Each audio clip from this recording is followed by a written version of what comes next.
Hello, my name is Julianne. This guy here is Appa. I've been doing a lot of reading in January.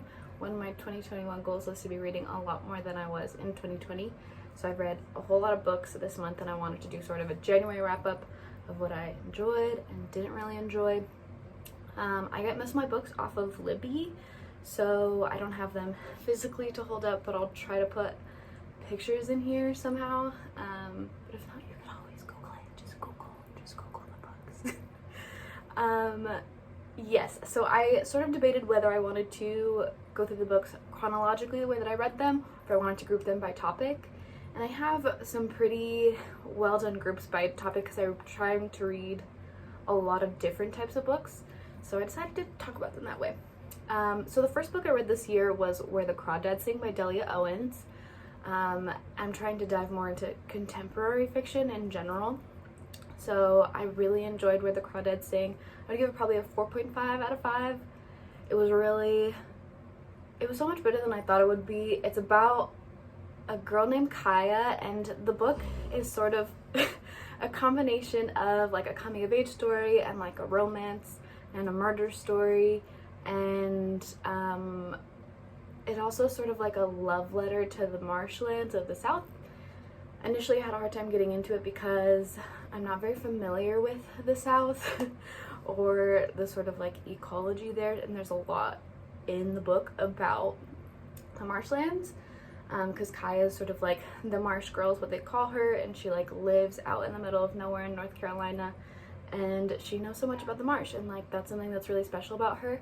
I did grow to love the marshlands, and that was one of my favorite things about this book, was getting to know and understand that sort of ecology. Like there's a lot about marshland in there, but also like there is a lot of character development, there's a lot going on, and Kaya, she's a very lovable character, so I did really enjoy getting to know her. I will say, look up the trigger warnings for this book. I didn't, and I was sort of shocked. Look up the trigger warnings for a couple of these. Like, look up the trigger warnings for sure. So the second contemporary fiction book I read was Normal People by Sally Rooney. I didn't really like this one, and I really wanted to because I know a lot of people really like it, and a lot of people talk about it as a book that's sort of about like communism and like Marxist theory and like class consciousness and all this stuff, but I didn't feel like, first of all, that came across to me as well, but I felt like I didn't really like how the two main characters, Connell and Marianne, treated each other. I feel like they treated each other really horribly. I love a story where the main characters are really good to each other, and this is not that story. The characters are really awful to each other, and I wanted to see progress, and I wanted to see them get better to each other. And in the end, I didn't feel like they progressed. I didn't feel like there was a lot of character development there. So if you really love this book, I'm really sorry, but it wasn't for me. I gave it a 2 out of 5. It wasn't for me. But the next subgroup of books that I read was some popular nonfiction. So the first out of that list is The Subtle Art of Not Giving a Fuck by Mark Manson. I'm not a big self-help reader, so I didn't know how I would feel about this, but I've heard really good stuff about it, so I decided to give it a chance. And I actually really liked it. I would give it like a 4 out of 5. It was sort of like an anti-self-help book, so it was sort of about how like you can't control the world and you can't always control your circumstances, and it's about like how you deal with unfortunate circumstances rather than like the way that you're able to control those things. I really liked it. Some of it did feel a little bit like crude for the sake of being crude, which like I didn't really mind, but if you have a problem with like profanity or anything like that, I mean, it's in the title, it is a little bit ridiculous when it doesn't need to be some of the time, so I would keep that in mind. And then the second book that I read that was popular nonfiction was Astrophysics for People in a Hurry by Neil deGrasse Tyson. This was a book that I really wanted to read because I felt like it would expand my knowledge of the world. In a lot of ways it did, but I also just had like a really hard time getting through it because I expected it to be like astrophysics for dummies, and it wasn't. It was like astrophysics in a short span of pages, like crash course on astrophysics, and as much as I like love science, I am not an astrophysics person. So I thought it would be a little bit more easy to read and applicable and like fun to read. I just found it not very fun to read. It was really tough to get through, honestly. Like, it was just, this book and Normal People are the two books that I read this month that I was like, I don't know if I'm gonna finish this, and I sort of like made myself finish it. So for that reason, I give it a 3 out of 5. I think the intention is great and the content is great. I'm just not an I'm just not an astrophysicist, so it was really hard. I will say though that I'm glad that I read it, and that I feel like by reading it and getting maybe like 10% of the content, I am smarter now than if I would have never read it. So for that reason, I would recommend it, but it is a very tough read. It's a very tough read. The next genre of books that I read were non-fictions, but I put this under a category that was like very niche what I like non-fiction. So these were both on the NPR Best Books of 2020 list. One of them was recommended to me by a friend, and I recommended it to my friend the other book. These are both like really incredible books in my opinion. The first one is Why Fish Don't Exist, A Story of Loss, Love, and the Hidden Order of Life by Lulu Miller. This book was so incredible. If you've ever listened to a Radiolab, Lulu Miller is one of the main contributors to Radiolab. She's actually was just like a contributor before, and then within the past year I think she's become a main contributor. Either way, she's fantastic. She's an incredible storyteller. So this book is about David Starr Jordan, who is like I should have looked up what the official term before I did this, but he's like a fish biologist. He is like does a taxonomy for fish, like he categorizes them, and he did that for like some crazy number, like a fourth of the world's fish. Like, he discovered them, and he like was the first president of Stanford, I think, and all these crazy things. And the thing is that alone would be like a really boring biography, and those parts of the book sometimes were a little bit boring, but she ties it into her own story of like the way that she lost her partner, she lost touch with her partner, and the way that she navigated like what is the meaning of life and what is the meaning of being alive. And she talks to like her father about it, and she talks to like philosophers about like why are people alive, and it's all like she brings all these stories together in a way that's really intricate and really beautiful. And it's actually really hard to explain, and there's a lot of twists and turns, so I'm trying to like avoid spoiling it, but I would just really recommend this book. I think Lulu Miller is just so incredibly talented, and I love everything she does. Like, I love her podcasts, and I love this book so much because she's so good at taking something sort of mundane and making it about the meaning of life and something really deep. So this is one of my favorite books. I gave this like a 4.75 out of 5. It was a really incredible book. Part of it's were really boring and hard to get through because it's a biography. So there's that, but it was just so beautiful. I highly recommend.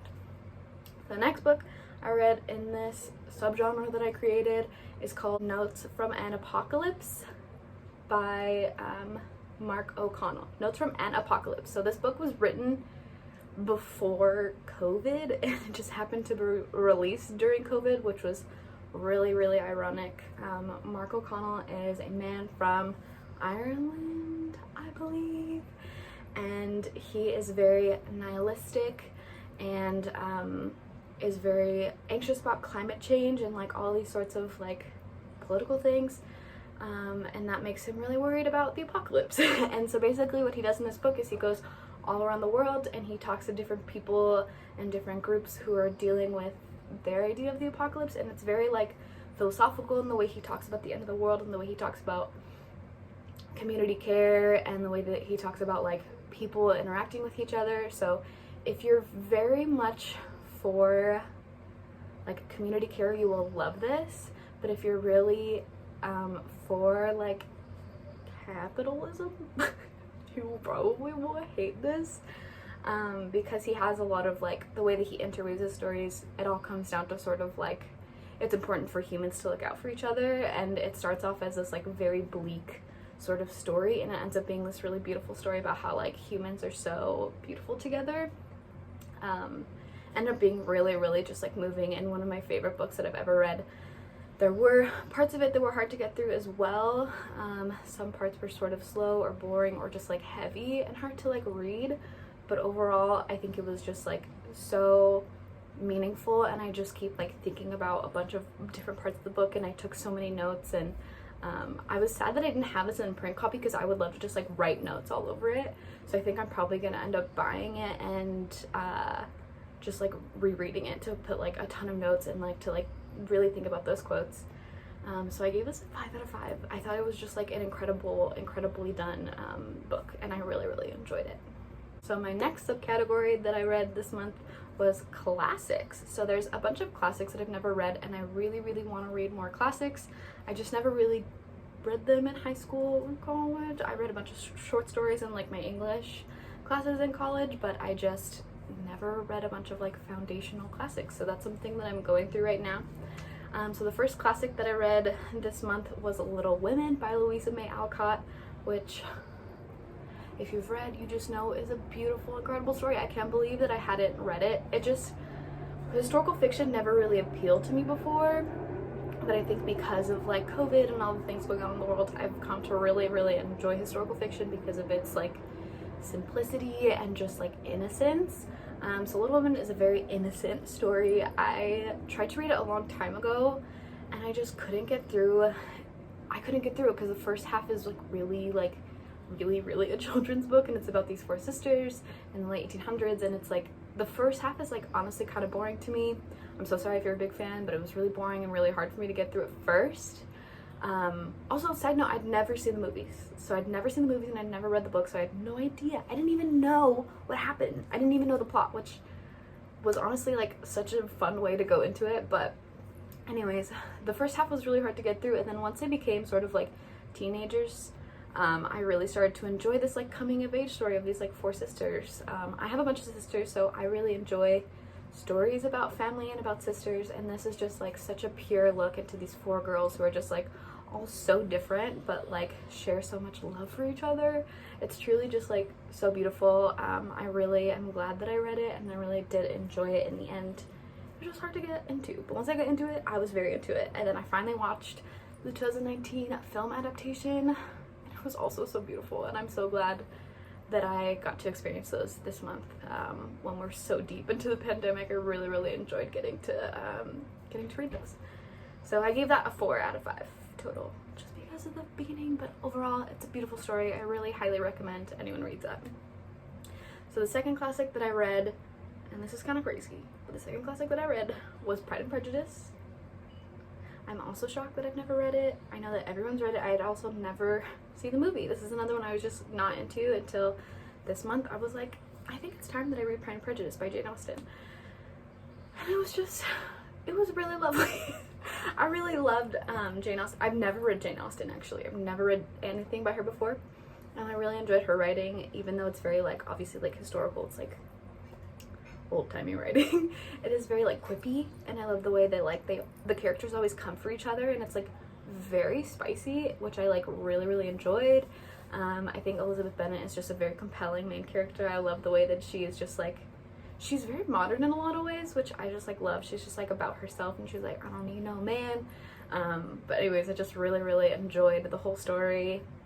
I'm not a huge romance person, but this was just like such a lovely and like well done story. Again, it's about romance, but it is about sisters, and I fucking love sister stories. I love sister stories. So this was one that I really ended up enjoying in the end. I also got to watch the movie adaptation, which again, the Keira Knightley one, beautiful. I loved it. And I'm really glad that I got that little gift this month, you know? So I gave this a 4.5 out of 5 this month. So the next batch of books that I read, I do have in physical copies. They're all mismatching because I thrifted them at different points in time, so don't mind that. But I read 5 of the Chronicles of Narnia. There are 7 total in the series, and I'll be reading the last 2 in February. But I read these as a kid, and I just like really, really loved them. I remember them being the book series that got me to really, really love reading, but I didn't remember a single thing about them, so I wanted to reread them this month, and obviously again next month when I finish the last two. Overall, though, I really stand by just like loving the series so much. It was so formative for me as a kid, and rereading them as an adult really reminded me why, because they're just like such beautiful stories. But I read 5 of them, and I'll go through them really quickly. So first was The Magician's Nephew. I love this cover, by the way. I think it's so cute. This was like printed in the 70s or something. Unfortunately, this is my least favorite of the series that I've read so far. It is a prequel, so it's a little bit less interesting, but overall thank you, Appa. The way that the story is told is really beautiful. This one is a prequel and tells you how the land of Narnia was born, and it really sets up these fantasy worlds. It talks about how there's lots of worlds, and there's just a lot of like interesting elements to it, but overall it's not as interesting as the other ones. But again, it's a children's book. They're all about 250 pages long, so it wasn't that big of a deal to read a sort of boring short book. But this one I gave a 4 out of 5. I liked it, but it was a little bit boring. The next one is The Lion, the Witch, and the Wardrobe, which is really, really a classic. If you're gonna read any of them, this is probably like the one that everyone should read. It's a really, really incredible story. Again, it's about 4 kids that are all siblings, the Pevensies, and they go to this magical world called Narnia. And this series is so compelling because it's about like normal kids who get to do like extraordinary things, and there's all these life lessons in it as well. And like Aslan is like this really beautiful, incredible character, and if you're religious or Christian specifically, you will like these a whole lot. And I feel like you'll like this also if you're not religious or Christian, but if you are religious or Christian, these will mean more, if that makes sense. But yeah, this was a really incredible book. This is a 5 out of 5 for me. I think it's just like really well written and wrapped up really well. This was actually the first book that C.S. Lewis wrote back in 1950, and then he wrote all the other books based on the success of this. But this incredible book. So the next one is called A Horse and His Boy. This is an offshoot of the main story, so this was technically written after the main 3, but in Narnia chronological order, this is the 3rd book. So this one isn't about the Pevensies, but it's about 4 new characters, 2 of them being talking horses, 2 of them being children, and again, it's just sort of about the way that kids can do extraordinary things and the way that they can be more special than originally meets the eye. And I don't want to give any spoilers, so I don't know how else to describe it, but this is a good book. It's not as interesting as the main storyline, I would say, though, so I think I gave this book somewhere like a 4.25 because it was pretty interesting, and I think it's really good as a single book, but it's not as interesting as the main books like The Lion, the Witch, and the Wardrobe. And so the next book is Prince Caspian. This is probably my favorite of the series so far. I do have 2 more to read, but I think that this is my favorite. It was just so moving and so emotional and inspiring. This one is later on when the kids return to Narnia, and there's a new leader, and they're trying to like overturn the king because he's not good, and there is a prince who is really good named Prince Caspian, and he's like on the side of the people. By people, I mean the talking animals. There's a lot to the story, but Prince Caspian is just such a moving, like sweet story about like standing up for people's rights really, and also just like, again, like the story of Narnia, how like everything is about how anyone can be a special person, and yeah, they're hard to describe, but this one was my favorite. And finally, the last one that I read this month, which is the 5th of the series, is The Voyage of the Dawn Treader. I love this book as well. I think it's beautiful.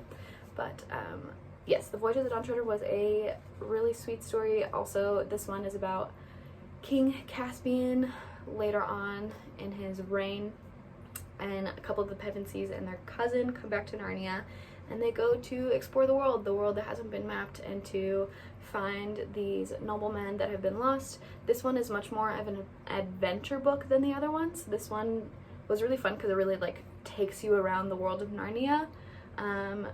It's fun specifically because in the time of the pandemic we're not traveling, So this was a really fun way to get to see like just these different worlds, you know? So this one I would give a 4.5. It was really satisfying and really fun to read. But I felt like it was more of a fun read than like a deep read, you know? But we love those, so. And the last book I read, which I don't really know if this counts as a book, so I'm kind of putting in here as a bonus. I read 13 books, I believe, this month without it, and 14 books with it. But the last one is The Daughter of Wise by M.T. Anderson and Joe Rue. I hope I'm saying that right. But it's a comic book, so it was a little bit of a different format than the other books. It was a really quick read, but it was really beautifully done. The artwork is so beautiful. It's based off of a Breton folktale, so it's like this really ancient story that they sort of remade. It's about two sisters again, love stories about sisters, and this whole kingdom. So again, it's like sort of a fantasy, and how do I like talk about it? It's sort of about like climate change a little bit, and there's undertones about like taking care of the planet, and like it's really much more deep than meets the eye, but again, it's just like a really enjoyable story. Technically it's like a YA comic, so it's much more like easy to read and fluffy. Again, this was just like a really fun break from all the reading that I was doing, but I really enjoyed it. I think it was just like so beautifully done, and I really, because of this comic, I would love to read many more comics. I don't really know how to find them, but I found this one on, again, NPR's Best of 2020 list, so I trusted it, and I really just trust NPR. But it was beautiful, and I would really recommend it. I gave this a 4.5 out of 5, because again, it was just so good. So that was the books that I've read in January of 2021. I'm hoping to read a bunch more books in February 2021, but I also make no promises. This was a big reading month for me, and I really enjoyed the escape of getting to like know these worlds.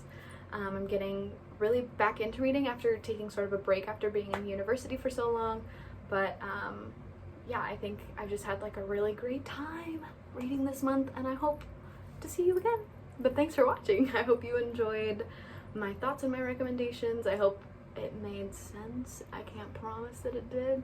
Anyways, talk to you later.